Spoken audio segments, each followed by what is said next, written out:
Hello, Kenyans, and welcome to today's discussion. And today, I would like us to take a few of our minutes and listen out and discuss a little bit about the state of the economy of our nation. As we've always said, this country belongs to us all, and if we don't deliberate on matters that are affecting our economy, it simply means that we shall be we might find ourselves in a storm that we might not be in a position to rescue ourselves from. Recently, you have seen how things have been progressing, but even before we get into that, I would like to welcome those who may have been watching, maybe watching this, maybe joining us in this discussion for the first time, and I ask you to just hit the subscribe button so that we can continue with this conversation even after this. And I really want us to discuss a little bit about what is happening in our country, especially in our economy.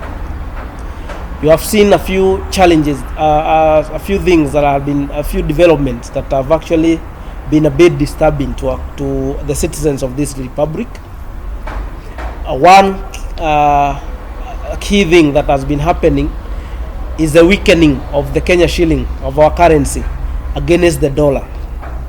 Another thing that has actually been disturbing Kenyans of late is the notoriously increasing prices of the fuel in the recent past. And maybe to start with the latter, about this very disturbing development about the fuel prices, it is quite disappointing that while the global market, the prices of the fuel are actually dropping, in Kenya, the prices of the fuel are actually in an increase, a very sharp increase actually. If you go to even our neighboring countries like Uganda, Tanzania, Rwanda, the fuel prices are actually very low. In Uganda, for example, which is a landlocked country, the fuel prices are just about approximately 105 Kenya shillings per liter. If you go to Tanzania, which in terms of economy we are supposed to be leading, in Tanzania the cost of super petrol is 93 shillings. Rwanda the same, the prices are still low compared to us. You know, fellow Kenyans, it is important that we don't just watch as things happen in our country. We must ask ourselves the hard questions, because when these fuel prices go up, what happens? This is a challenge that affects us directly, and it's very important we start thinking about those people who are managing our economy, because the reason why actually we elect governments and we put government in place, we actually, one of the key responsibility of the government is on matters of how they manage our taxes. And as you can see now, anytime you see the prices of fuel going up, in most instances it's usually because of the change of the prices in the international market. But when you look at our situation now in Kenya, it has become so disturbing, because this increase in prices is not because of the international market prices, but because of the heavy taxation that our government has actually put on the fuel. If you look at the landing price, or the landing cost, or the cost of bringing the for example, super petrol from Middle East to Nairobi, the super petrol 1 liter gets to Nairobi at around 49 Kenya shillings. But if you add actually the margin of the wholesalers and the retailers, they normally take about 16 shillings. The rest, which is about 57 shillings, is actually the money that goes to the government in form of taxes and the levies. You see, it simply means that our government is so insensitive to the situation, because you know very well that most of the citizens have actually been affected because by the COVID-19 pandemic. It is therefore very irresponsible of a government that instead of cushioning the Kenyans against the pandemic, they are just using the situation. They are taking advantage of the situation, and they are actually increasing the taxes, such that I don't understand how the amount of tax that we pay per liter can be more than even the cost of importing this fuel to Kenya.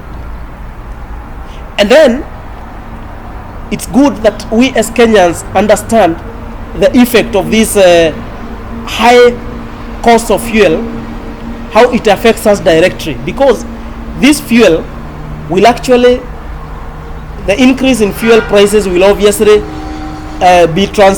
will translate to an increase in the prices of the commodities. And that's why you can see unga, commodities like unga, the sugar, all the consumables are actually increasing in prices. Increase in fuel prices will also translate to increase in the cost of transport. And that is why you can see a Kenyan who was paying a fare of about 100 shillings will now have to pay about 150 or even more. Fuel prices will obviously increase the cost of electricity. And if we increase the price of the cost of electricity, that simply means the cost of manufacturing will obviously have to go high. At this particular time, when the government is actually telling Kenyans that they are very serious about the Big Four agenda, where one of them is actually manufacturing, how on earth can a government which is so desperate to have manufacturers or investors come to invest in the country be not considerate about the cost of electricity? It is so sad that at a time when our country is actually experiencing very high rate of unemployment, we are chasing manufacturers away and investors away to our neighboring countries where the cost of manufacturing is lower.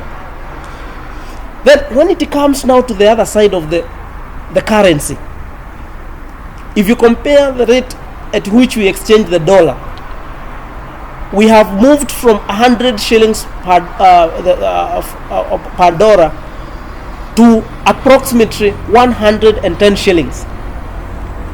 You know, Kenyans, it's good to understand that this has very, very serious ramifications on our economy. Remember, we have the same government has heavily borrowed against experts' advice. As we talk now, the foreign debts are actually to the tune of 4 trillions.